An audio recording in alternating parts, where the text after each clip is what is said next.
Hello, and welcome to my channel, where we will be reviewing cars from a fat person's perspective. It's a beautiful sunny day. We're at Ford Park, Missouri. My name is Altan, and let's get started.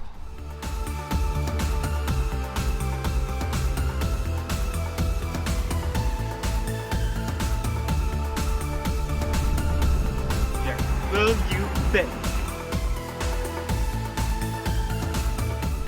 Thank you for stopping by. I hope you are enjoying the content. If you are, please subscribe.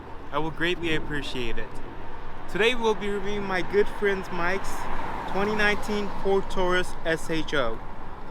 He works here at Weber Chevrolet in Ford, Missouri, and he's a great salesperson.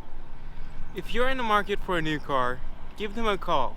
Their number is 314-567-3300. Alright, I'm 5'10" and weigh 300 pounds. So how comfortable is this car? Let's start by getting in and out.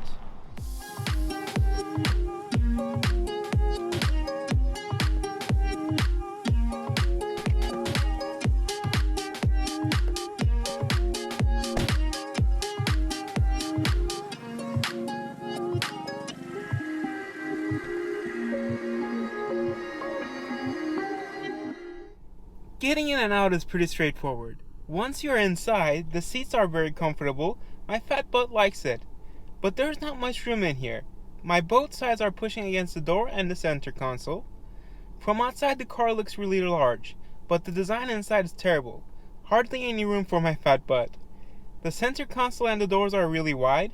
Not sure why it was designed like this. There could have been much more room in here. The door has a small speaker and a normal size window motor. Not sure why it's so wide. It's almost like it armored the car. I feel like it could have been designed much better. The driver and the passenger seats are both power adjustable. The steering wheel is powered and heated. But the interior feels dated compared to competitors. Overall, it feels cramped in here. A large sedan like this should be more suitable for a fatso. Now let's take a look at the back seats.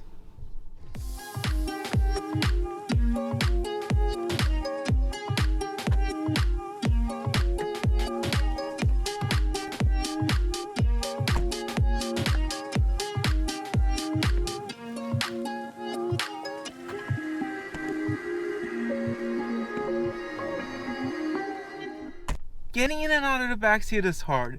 There's hardly any room back here. If you manage to get in, there is some leg room back here with the front seat all the way up. The center of the back seat comes down and it has two cup holders.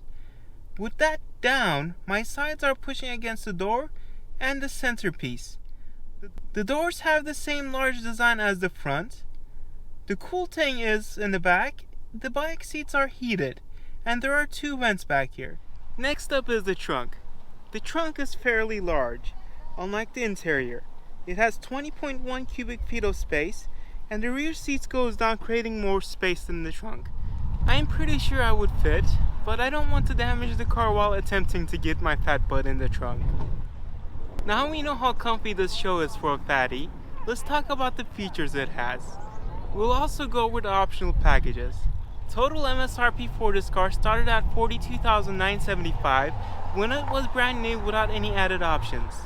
This car has a 3.6 liter twin turbo V6 that produces 365 horsepower and 350 foot-pounds of torque.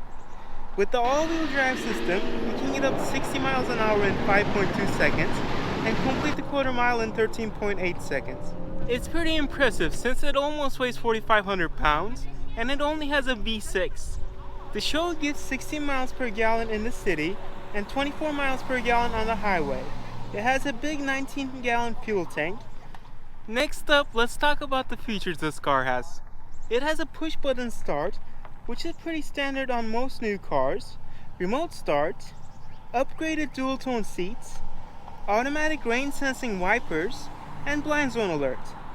The technology features include partial digital instrument cluster, 8-inch Sync 3 infotainment system, upgraded premium Sony speakers, rear view camera, and heated and cooled seats. The car also has a sunroof with manual sunshade. Some of the other available options were SHO Performance Package, which included performance brake pads and sport tuned suspension.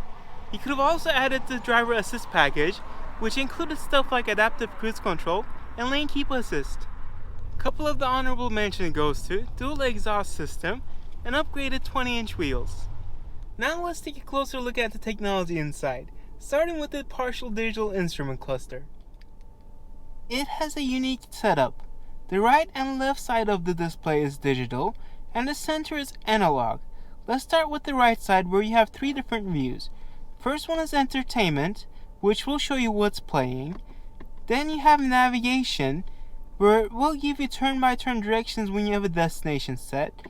And lastly, you have your phone screen. Left side is a little more involved. First you have the display mode, where it can show you your speed or RPM, along with the fuel level and vehicle temperature. Then you have your typical fuel information and trip info. After those, you have your driver assist, where you can turn on and off some of the safety settings. And lastly, you have all your settings like vehicle and display settings. Next up is the 8-inch infotainment system. First you have your home screen, where it will split the screen with different information. Then you have your audio screen with multiple sources. After that, you have all your climate controls. Next is your phone, where you can connect with Bluetooth or use Apple CarPlay or Android Auto. Here's how Apple CarPlay looks when it's connected. After that, you have your navigation. One thing I have noticed is if you are using Apple CarPlay, it will only display your phone map, and you cannot switch it to the car's navigation. After navigation, you have your apps, and lastly, you have all your settings for the vehicle. Overall, it's a cool, fast 4-door car. I'm giving it a PAT score of 6.5 out of 10. With that said, we are at the end of today's video. I hope you enjoyed it.